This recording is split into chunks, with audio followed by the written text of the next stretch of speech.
Hello hi guys, ఈరోజు మా వదిన కర్రీ చేస్తుంది, mutton curry and veg biryani. చూడండి ఇప్పుడు ఎలా చేస్తుందో నేను చూపిస్తాను.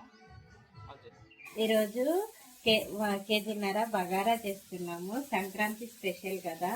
దాంట్లోకి కొన్ని పొడుగ్గా కట్ చేసుకున్న ఆనియన్స్, పచ్చిమిర్చి, అలాగే ఒక 4-5 టమాటాలు మరియు కొత్తిమీర, పుదీనా.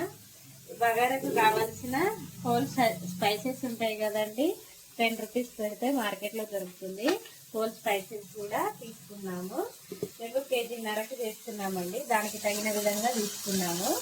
దీంట్లో కొంచెం ఒక 3 టేబుల్ స్పూన్ ఆయిల్ వేసి దాంట్లో ఆనియన్, టమాటో, పచ్చిమిర్చి, బగారా సమాన్కు ప్యాకెట్ ఉంది కదండి, అందులో ఉన్న హోల్ స్పైసెస్ కూడా ఇందులో వేసామండి.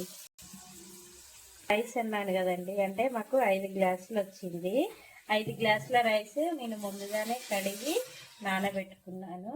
నానబెట్టుకున్న బియ్యానికి ఒక గ్లాస్కి గ్లాసు వాటర్ యాడ్ చేయాలండి, అప్పుడైతే పర్ఫెక్ట్గా వస్తుంది రైస్. ఇట్లా వాటర్ పోసి పెట్టాను కదండి, దానికి 5 గ్లాసుల రైస్ ముందుగానే ఎసరు బాగా మసిలిపోయిందండి. దాంట్లో బియ్యం వేసుకోవాలి, నానబెట్టిన బియ్యం.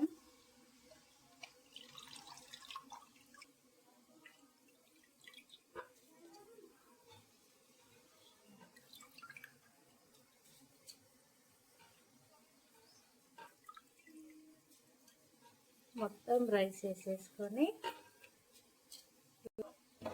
గంటతో కలుపుకొని మంట హై ఫ్లేమ్లో పెట్టుకోవాలి. బియ్యం వేసాక ఒక 10 to 15 మినిట్స్లో అన్నం అయిపోతుందండి, ఎందుకంటే ఆల్రెడీ నానబెట్టాం కదా. ఎసరు బాగా హీట్ అయిన తర్వాత అందులో వేస్తున్నాం కదా, సో 10 to 15 మినిట్స్లో మనకి రైస్ అయిపోతుంది.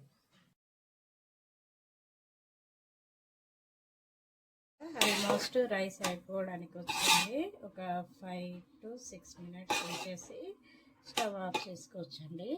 పైన కొంచెం కొత్తిమీర చల్లుకుంటే టేస్ట్ బాగుంటుందండి.